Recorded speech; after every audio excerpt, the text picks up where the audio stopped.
So hello everyone, स्वागत है आपके अपने चैनल स्मार्ट जी के 93 पर। सो बच्चों, आज हम एक न्यू फिर से टॉपिक लेके आए हैं। तो आज हम क्रोमोसोम जो गुणसूत्र होता है उसके बारे में डिस्कस करेंगे एंड इसके बारे में पूरी कंप्लीट जानकारी इंक्रीज़ करेंगे। एंड वीडियो में बने रहिएगा। इसके लास्ट में आपको नोट्स प्रोवाइड किया जाएगा। एंड सो ये बहुत ही एग्जाम पॉइंट से बहुत ही इम्पोर्टेंट है और इसके क्वेश्चंस बहुत ही पूछे जाते हैं। तो ज़्यादा बात ना करते हुए चलिए स्टार्ट करते हैं। तो सबसे पहले हम इसके जो डेफिनेशन या संख्या ETC के बारे में जानकारी प्राप्त करेंगे, जो 10-12 के क्वेश्चंस में भी आपको जिक्र किया गया होगा। तो चलिए स्टार्ट करते हैं।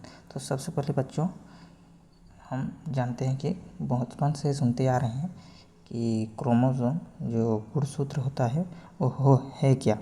एंड जो हमें बचपन में जो साइंस के बुक में कभी भी सुनने में मिला होगा कि क्रोमोसोम गुणसूत्र होता क्या है, तो गुणसूत्र को ही क्रोमोसोम कहा जाता है, जिसे इंग्लिश में क्रोमोसोम होता है और वो गुणसूत्र हिंदी के है।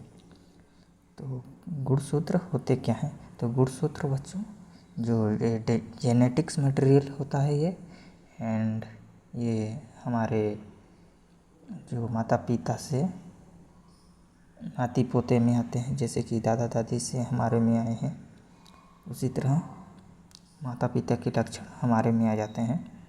कुछ इसी तरह का जीनोम होता है, जेनेटिक्स। तो चलिए जानते हैं ये क्या है।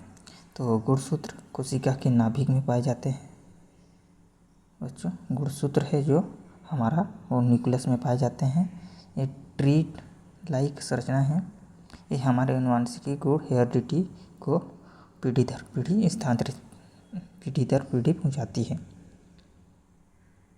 एंड थर्ड है ये डीएनए और प्रोटीन हिस्टोन से बने होते हैं। एंड गुणसूत्र कोशिका विभाजन के समय स्पष्ट रूप से दिखाई देते हैं। एंड इसके ट्रिक से याद करेंगे तो यहाँ ट्रिक से दिया है राइट साइड में, जो डीएनए है और जीन से क्रोमोसोम होता है और क्रोमोसोम के लक्षण यही जीवन की विरासत है। तो सबसे पहले हम देखते हैं, नेक्स्ट की बात करें तो डेफिनेशंस। तो इसके डेफिनेशंस में हो जाएगा, जो गुणसूत्र वे सूक्ष्म धागे जैसे संरचनाएं हैं जो कोशिका के नाभिक में उपस्थित होती हैं, जो आनुवंशिकी सूचना जीन्स को धारण करती हैं तथा पीढ़ी दर पीढ़ी स्थानांतरित करती हैं। तो इसका महत्वपूर्ण इम्पोर्टेंट टॉपिक हो गया। एंड जो गुणसूत्र जेनेटिक मटेरियल है, एंड स्थान नाभिक न्यूक्लियस संख्या प्रजाति विशेष निश्चित है। उदाहरण इसका हो जाएगा, मानव में 46 एंड 23 जोड़े होते हैं। एंड इसके तीसरे की बात करें फ्रेंड्स, तो इसके तीसरे में हो गया आपका स्ट्रक्चर। तो स्ट्रक्चर में बच्चों गुणसूत्र की संरचना माइक्रोस्कोप में देखने पर एक्स या वी आकार में दिखाई देती है, जो कि कुछ इस टाइप का ही स्ट्रक्चर में देख सकते हैं। एंड इसमें देखिएगा तो जो ये एक्स की आकार के दिखाई दे रहा होगा, यही ये बोल रहा है। माइक्रोस्कोप में हम देखेंगे तो ये एक्स के आकार में दिखाई देगा, अगर यह वी के आकार में यहीं तक दिखाई देगा। तो ये हो गया आपका क्रोमोसोम की स्ट्रक्चर। एंड जो क्रोमोसोम है वो आपकी छोटी भुजा, जो ये है ये छोटी भुजा है, वो पी आर्म की दिखाई देती है। एंड इसकी जो सेंटर में है वो सेंट्रोमियर कहेंगे इसको। एंड जो इसके जस्ट नीचे होगा वो टांग या अपना लेग टाइप का दिखाई देता है, वो लंबी भुजा क्यू आर्म है। एंड इसके जस्ट नीचे होगा दोस्तों जो क्रोमेटिड लिखाया हुआ है, जो क्रोमेटिड सिस्टर क्रोमेटिड भी कहते हैं। एंड इसके जो घटक हैं वो ये हैं डीएनए डीऑक्सीराइबोन्यूक्लिक अम्ल हैं, वंशानुगतिक सामग्री and protein histone non histone DNA packing में सहायक है एंड सेंट्रोमियर दोनों क्रोमेटिड को जोड़ते हैं, टीलोमियर गुणसूत्र के सिरों पर उपस्थित जो सुरक्षा प्रदान करते हैं। थर्ड की बात करें, सॉरी बच्चों, यहाँ आपको थोड़ा इम्पोर्टेंट टॉपिक है, उसको देख लेते हैं। जो मानव में कुल गुण संख्या होती है 46 होती है एंड 23 जोड़े में होते हैं एंड मेल में बात करें तो 22 प्लस XY एंड फीमेल में 22 एंड XS जोड़े में। तो चलिए नेक्स्ट बात करें तो इसके फंक्शंस की।